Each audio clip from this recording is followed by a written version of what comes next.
going forth is that it makes you rethink everything you were going to read, because everyone else has been reading and there's so much conversation. And so I thought that in response to, this was sort of inspired by Elio's poem about his mom.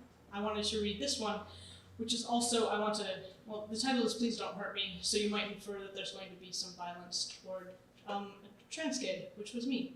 So that's my heads up to you all. This is also, it's a sestina, only 2 S's, sestina. So there's some repeated end words. Here we go. Please don't hurt me. The first time I'm attacked in a bathroom, I'm 6, ketchup smeared wild. An elderly woman swings her Mary Poppins bag at my tiny body. Get out of here, you nasty little boy. Slip on the tile, bang my knee, but no blood, so I run off to find my mom. I don't always tell Mom. I'm 11. A guard, summoned by a bathroom cleaner, arrives armed with a bludgeon. Hands up dripping, I plead with the woman. You can check if you want, I'm not a boy. She wrestles me to the ground, pats down my body. Short hair, sturdy gait, lean, muscular body. Dresses, headbands, sparkly earrings. My mom wants the world to know I'm not a boy. But in the YMCA locker room, the mall bathroom, there's a posse of preteens, a clumpy-lashed woman at the mirror. The fuck are you doing here? Blood-curdling scream, keys turn claws, drawing blood. Outside, a boyfriend, a husband, somebody's dad. I just saw some perv sneak into the women's room. They wait, nails biting palms. If Mom's not there to refuse when I leave the bathroom, then I have to be ready to run, faster than these boys, those men. But they're not wrong. I am a boy, or I would be. The day I start to bleed, a week shy of my 12th birthday, I cry in the bathroom. My pink day of the week undies soaked red, body unrecognizable, a traitor. I don't tell my mom. I don't want to become a woman. What's wrong with being a woman? Back to school shopping at Target, boys section, me begging, please? But Ryan's mom lets him wear baggy jeans. Under a blood-red bullseye, she breaks down, sobs shake her body. What's so awful about being like me, she asks. In the bathroom, she fixes her makeup, feels the women notice her bloodshot eyes. I wait in boys' apparel and curse my stupid body and myself for making Mom cry in the Target bathroom.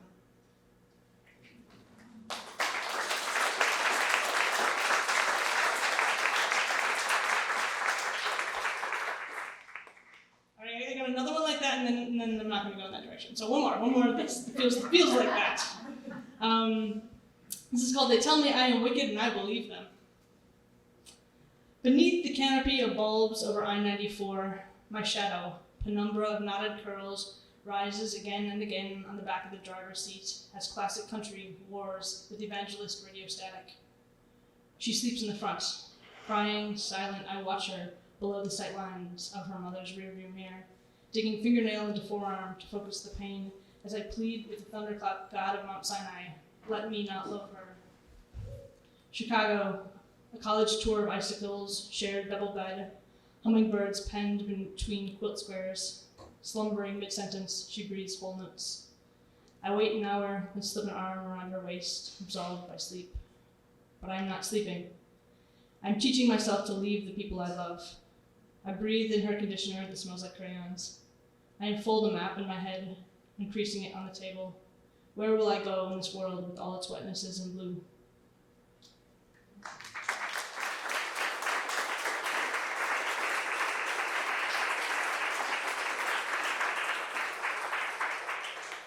So I told you it would get better. I ended up marrying her. So.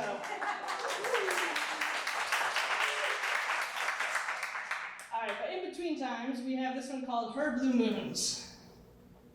She comes at last after months of drought, of shepherd boys drinking the dew of the fields, of zebras sharing the watering holes of lions. She comes at last with the rains from the north, flash floods, urchins who take to the treetops like kites, delicate monkeys who can neither swim nor drown. She comes at last in the chill of an antique moon, sallow, china blue hairline fractures around the eyes, and wrestles a pocket button for the last dry cigarette. Her fingers scissor between mine, and the dance she drags from our feet, 1, 2, 3, 1, 2, 3, 1, 2, 3's us, past the glow of whitewashed warehouses, across the bridge where children watch cars burn time-lapse streaks in the alleys, beyond the sagging marquees of an autumn fairground where silhouettes of stiltmen gather fog in the clearing, past the dairy and the post shop to a student flat, 3 flatties, a wood stove, and David Attenborough on the television telling us we're missing almost everything.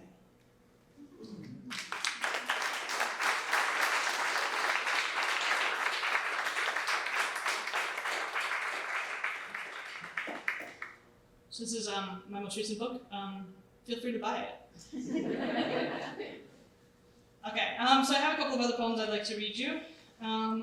This one's called The Tragedy of Space Opera. We want to break alien hearts and know our prospects are infinite. We want to be cosmic nomads, smugglers, hitchhikers, stowaways, 20,000 clicks from home. We want to jet between planets like generations of comic book heroes. We want to wear glass bobbleheads and bright spandex and bounce around, timing our trysts to the shadows of rings. We want to colonize luminous worlds with binary stars twirling above. We want to settle down, terraform new Earths where nothing's ever lived before. We want to holiday beside methane seas, barter with moon rocks and satellite parts. We want Vulcan accountants, Cylon spin instructors, the worlds after the wars. We want to die in space. Did you know that no one has ever really floated away and run out of air, screaming as they watch the spaceship become a pinprick? We dream of it at night and wake up sweaty and die instead of too many burgers and smashing our cars together.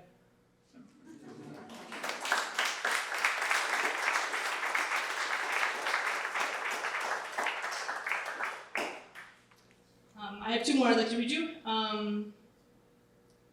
You may have seen my children here earlier. They had to leave because they couldn't hang. But this one is it's about my older child, and I wrote it in November 2020. It is called The Day the AP Called It. Do you all remember that day? Okay. Leggings streak hot pink against black afternoon trees. His sing-song voice carries back. Dabo, look! Those squirrels are having a dance party. He twirls as needles rain down, fair curls floating around him like a dandelion puff in the trembling seconds before. All of us have been holding our breath, reading red-blue checkerboard maps like tea leaves, refreshing Georgia. And now my pocket vibrates every minute, celebratory memes bouncing through group texts. The country's in the streets, champagne running down the bright sides of cars, dancers spinning at the 76 station, rhythm thumping, shrieking, honking, lovers kissing through masks. In the woods, he curls into me on a bed of leaves. I'm Baby Bear, you're Dabo Bear, we're hibernating. The oak branches high above are a spider's web, he says, and the last quivering leaves are caught flies. What else is beautifuler in the forest? Chickadees erupt across the dusk as he cries, ooh, snuggling closer. Can we stay all night? We'll see stars. His body is soft, his dreams full of light. He is the beautifulest thing in the forest, and now he'll be safe here.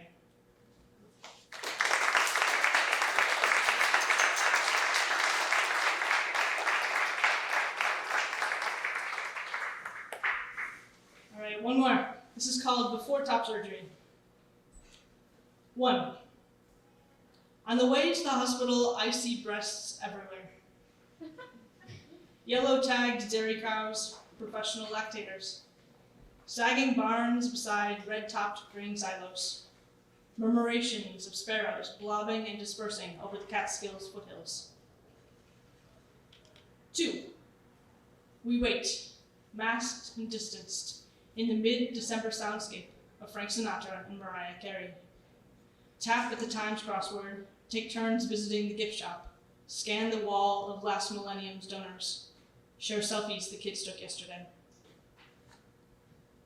3. The sleep is in my arm now, and I'm sarcophagused in toasty blankets. The surgeon's been in. I stood like a Renaissance Jesus, palms up, gown shrugged off to my elbows, as she marked up my torso like a new play for the offensive line. When I wake, I will be a mismatched children's puzzle. Giraffe on the top, lion on the bottom.